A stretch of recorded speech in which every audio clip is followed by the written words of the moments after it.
the News Channel 5 network. This is MorningLine with Nick Barris.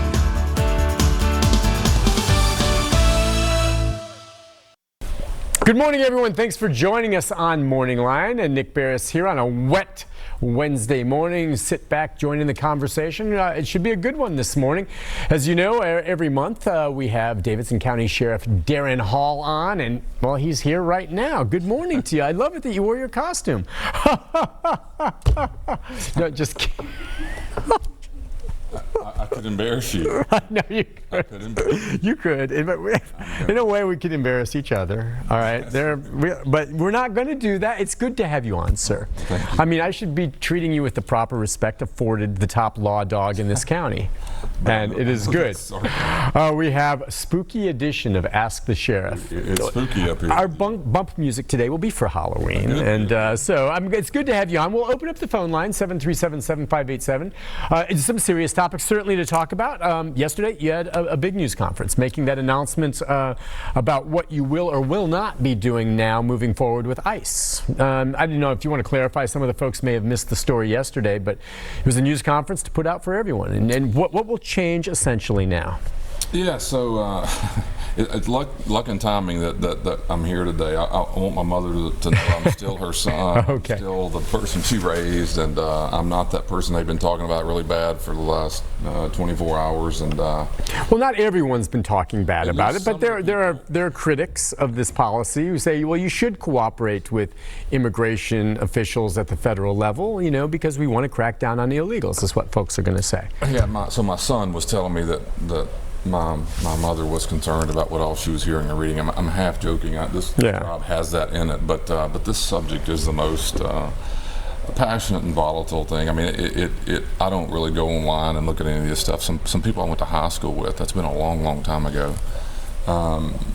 You know, I would consider them to be kind of, I haven't seen them in 30 years, so I'm not suggesting that I'm relationships, but it's just amazing what something like this does, and people don't understand. They don't really want the facts. Neither side does. They really don't. They're looking for facts to support their position. If it doesn't, they just create their own. Yeah. Both sides of the issue does. Well, and this is a heavily politicized issue, and you know, politicians as well will just do it.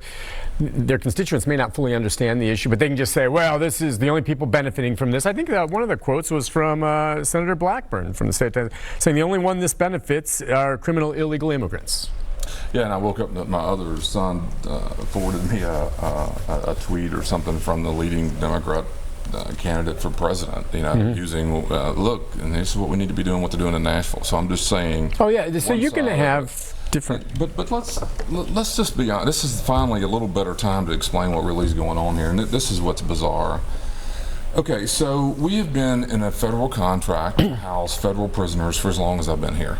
It's kind of funny. This retrospective newspaper that's around town, Larry Britton, I just read this week. Did you? Larry Britton had written a story in 1963 of an escape from the courthouse. Yeah. It was a headline in this. Oh, yeah, it's great. Yeah. I read the whole article. Really cool.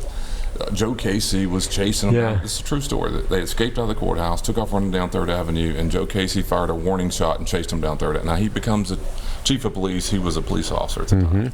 I don't think I'm going to be firing a warning shot at someone that escapes, but just know that that's how they do it.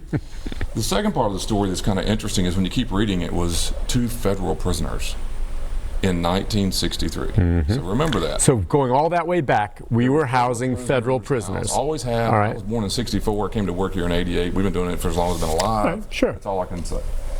So there's a federal prisoner situation always in Nashville. We have a federal courthouse, of course, and that's part of the reason. But in a federal contract where they reimburse you to house people, you have an opportunity to identify what types of federal prisoners you'd be willing to house. As far as I know, we've never limited that to anybody. And I'm just saying, for as long as I can remember and as far as I know of, we've never chosen what type of federal prisoner. For example, there are U.S. Marshal prisoners, there are Bureau of Prison prisoners, there are ICE people, used to be INS.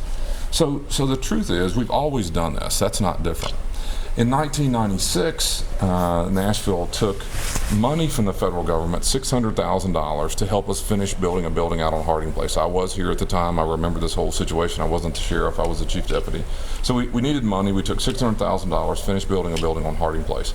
In return for that $600,000, we had to agree to keep, which is basically solidifying what we've always done, keep federal prisoners in our jails. Okay. That money came from the federal marshals and BOP. So that money was taken, and then we received per diem for the rest of that time ever since 1996. And ICE has always been involved with that whole situation. When we started 287G, which is in 2005, for a lot of reasons, but the reality of that was 287G was a new program. We were the fourth in the country to do it. It was started in 96, but nobody did it until 2005. So when we start 287G, because of the increased number of people that we may experience, the federal government said, well, hey, we need to make sure that we have a housing contract that you can house people. And we said, we've always had one, we don't need it. And they said, well, let's just make sure. So we kind of double dipped. We had a new one, it was called a rider. It was riding the existing contract. Quite frankly, legally, I don't believe most of the lawyers that work for us or have worked don't believe we needed it. So we've housed people forever. 287G, those numbers became very high. We got out of 287G in 2012. Since 2012, we've housed federal prisoners of all types like we always have. Okay, so let's get to this. Okay, the background. So the folks, and that's a good background that you've given there.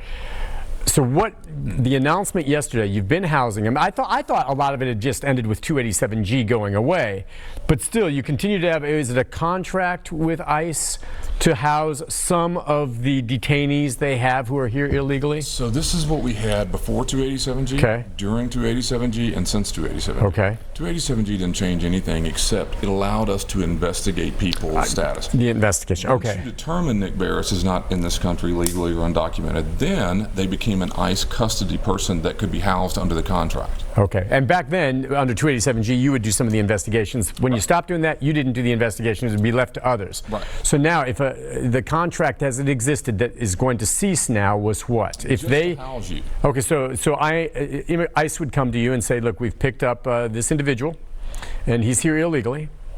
We want you to hold him for us. Let me clean up something, but a good point though. Here's what's important. You have to be criminally charged here. DUI, and when we're booking you for DUI, your fingerprints under the Obama administration were mandated to be shared with immigration. They're shared with immigration. Those prints then tell immigration, Nick Barris has been over the border 3 times. So therefore they want, I don't know that fact, but they send me a warrant and a detainer to hold Nick Barris when we're finished with local charges. Okay. So what the contract allowed us to do is when you finish those local charges, for those 4, 5, 6, 7, 9 days, whatever it might be until ICE were to pick you up, you're in their custody, but we're getting reimbursed to house you. Got you. Okay, so it's important to remember it's the local criminal charge that starts the process. That brought him in the first place, and that because the being here illegally is a civil charge. Right. So all right, so what's going to change now is you will no longer hold them after they've paid their debt to society for whatever original crime they were brought in for. Okay, is that right? Let me back up. Being here after having been deported is a federal crime. It's not a civil charge. After you've been deported, and if you came back. Right. Okay. And so if the immigration officials send us a warrant and detainer because they have your prints in immigration systems, you can assume, which I do, that they know that you've been over the border. That's how they got the prints. And that you came back. So then it is criminal. I'm not suggesting that. They don't tell us that. What I know is the prints are in the system because you have had contact with immigration. Makes sense. So I want to be careful. There's a lot of people using the word civil. It's civil to enter the country without knowing the process. If you're ever removed or and you know the process, then it becomes criminal. I'm glad you clarified that. That's good. So then, under this change, then it means now you will not hold them for that period after they've paid their debt for whatever it is. Will they be released at that point? Okay, good point. So nothing's changing, and here's what on that regard. There's a state law that says we cannot be a sanctuary city. We're not a sanctuary city because we are required to cooperate with ICE. Okay. What does that mean? When your prints are shared, which is mandated by the Obama administration, those prints tell ICE we want you, or excuse me, ICE sees a prints and tells me we want Nick Barris. They send me a warrant and a detainer. We attach that to you while you're doing your DUI time. Gotcha. Immigration is aware of when you're done with your local stuff, and if they are here waiting to pick you up upon you being released, you're going to go in the hands of ICE, and they will take you wherever they want to take you now, where they have a contract to house you. What's important to what happened yesterday, the number of people we're talking about that are housed under this contract is less than 1% of the people ever booked in jail. You would think it is everyone. I know the reaction to it, but just you haven't. Okay, I want to be real clear then. So, The only thing that's changed then is that you are no longer going to house them after their debt is paid for whatever the original crime was. Why can't ICE have a computer base that says, all right, well, now he's been sentenced to 3 months. All right, here's the date. We're going to be there the day he comes out. I mean, how hard is that? And that's really what will happen. Well, so what's the big deal? They'll be there. They'll wait. They'll snag him right then when he comes out, and they take him where they want to. Now, I understand sometimes there's delays, but if there's delays, at this point, you're not just going to wait for ICE to show up. They're going to have to know when he's coming out, and they'll have to come get him. Right. How hard is that? He can't be housed here, which really, to me, means we're under a contract to house, which means they would pay the city, not me, pay the city to house them. They have for years. The city's had millions of dollars over those years, not us. That money that would be contractually paid to the city will no longer happen. So what will happen is ICE is aware of when you're going to be done with your time. ICE will be here to pick you up, and they will still take you away. So it's really not going to, it's not like you're all of a sudden releasing these illegals that are, if ICE knows the deadline, they'll be there. You'll gladly hand them over to them as soon as they are released from their sentence on the crime they were charged with originally. So here's the reality of it. Okay. So if Nick is in the situation yesterday before the contract change, and you were arrested for DUI, you had a 10-day sentence, and when at the end of your 10-day sentence, because we had a contract, you could stay here 3 or 4 more days under contract here, and then ICE would remove you. Okay. Today, under the new situation, you'll still do the 10 days. In my opinion, is you will still go in the hands of ICE. They're going to be here to pick you up. That's what they want to do. So it hasn't changed your outcome except this. Your family, your local friends, activists, whoever that are interested in your situation are not aware of what's happened to you because you're taken to wherever you end up. Whereas in the old days, the contract allowed you to stay here while that process is being cleared up, usually 4 or 5 days. It wasn't long. So I've told everyone, all I want everybody to know is it's probably not going to change your outcome as an individual. So for your but it will disrupt. It's 2 in the morning, and this is over. ICE is here to pick you up. You will go. Yeah, right then and there. That's how it is. With it's not you're in today. And since it doesn't change so some might say, well, then Sheriff, why even do this? And you were just saying confusion, hyper-political nature of this issue. It's a distraction to the sheriff's priorities, and we should make the note that you came to this conclusion not just on your own. I mean, the mayor's office agrees. Newly elected Mayor Cooper. Listen, we'll take a break on that note and come back, let you elaborate. And we got a couple calls on that issue as well. We're not spending the whole show on this necessarily, but you're invited to ask about that or more. But yeah, just about why, if it's not really changing that much, why you're going that way. And I assume it's because of the confusion and it's so hyper-political, it's a distraction. We'll take a break, be back with more with the sheriff and your calls right after this.